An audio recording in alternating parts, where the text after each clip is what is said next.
The night jam was rammed. Pounding music pulsed through the club and the walls felt sticky with sweat, alcohol, and likely worse. Minnie held tightly to Greg's hand as they jostled through the crowd near the door.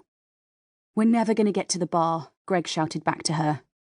"What?" Minnie yelled back, her ears adjusting to the heavy bass. "We won't be able to get a drink before midnight. I don't even know where Lucy's party is," said Greg. He pointed upwards, indicating they should try to push their way upstairs to the terrace on the mezzanine above. Minnie looked at her watch. It was 10 to midnight. So far, this whole evening was only validating her hatred of New Year's Eve. Why hadn't she stayed at home and gone to bed early? Then she remembered that her heating had been cut off. She'd come out to keep warm. And Greg had been determined to go to his work friend's party. She would have felt like a bad girlfriend if she'd made him go alone. Minnie let herself be dragged through the throng of pulsating bodies. Finally, they emerged from the crush, stepping out into the cool night air where the thumping bass from the club settled to a more manageable decibel. "Watch it," Greg said, pushing a drunk guy out of his way. Greg glared at the man, trying to make him notice he'd spilt his beer on someone, but the man was too far gone to care. "I did warn you about spending New Year with me," said Minnie. "Will you stop with this jinx stuff?" said Greg, shaking his head. "Honestly, it's a thing. Bad things happen to me at New Year's. I wouldn't be surprised if this whole building went up in flames before the night's out. Or perhaps a very small asteroid lands right where I'm standing.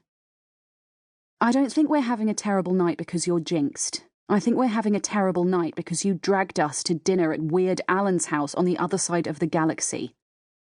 Now we're arriving at a party 2 seconds to midnight when everyone's high on moon juice and—" "Come in, Star Command." Greg lifted a finger to his ear, pausing to listen to an imaginary transmission. "Mission Control says we're not even at the right party." "Permission to abort the mission?" Minnie asked hopefully. "Denied," said Greg. Minnie and Greg had been dating for 5 months. They'd met at a march outside City Hall, protesting the lack of affordable housing in London. Greg was the journalist covering the story, and Minnie was there supporting Mrs. Melvin, a lady she'd been delivering food to since the early days of her business.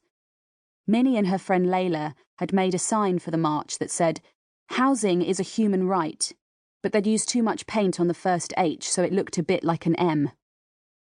On the march, Minnie, Layla and Mrs. Melvin found themselves walking next to a group of people dressed as large cats wearing monocles and top hats. One wore a t-shirt that said, "Say no to the fat cats."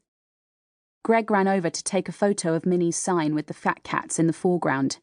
He shook his head laughing as he snapped away. "Why are you laughing?"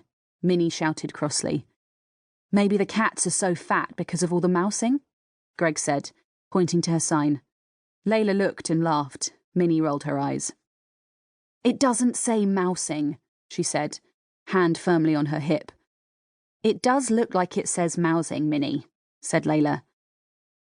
"Minnie Mouse, this photo will make a great front page," said Greg with a sly smile. "You'd better not," said Minnie, trying not to laugh as she chased him down the street, playfully prodding him with her sign. Minnie liked men who could make her laugh. She was instantly drawn to Greg's sarcastic manner and his angular features. He had a neatly trimmed brown beard and distinctive dark-rimmed glasses. Once they started dating, Minnie discovered it wasn't just for work that Greg liked to make up headlines. He enjoyed captioning everything she did. When Minnie tripped on a step, he would say, "Stunner trips on stairs. Stairs seek legal advice, chances are they're going down." Or when she took the last banana in his fruit bowl, he'd pipe up in an American drawl, "Fruit bowl, homicide, still unsolved. Did victim go bananas? Cross the lime? Or was it simply a case of sour grapes?" Puns were his thing. Greg wasn't making any jokes this evening. "Look, you stay here," he said with a sigh, looking around the balcony. "I'll go back through and try and find this private room." "Okay, well, if an asteroid lands in your absence, I can only say goodbye, I told you so, and Happy New Year," Minnie replied, trying to sound upbeat. As Greg walked away, Minnie turned to look out at the London skyline and shivered. The city exuded a sense of serenity in sharp contrast to the atmosphere of the club. The buildings were bathed in silver moonlight and the night sky was still and cloudless. Minnie wished she could transport herself to the top of another empty skyscraper just to lie down on the flat roof and gaze up at the stars, unfettered by other people,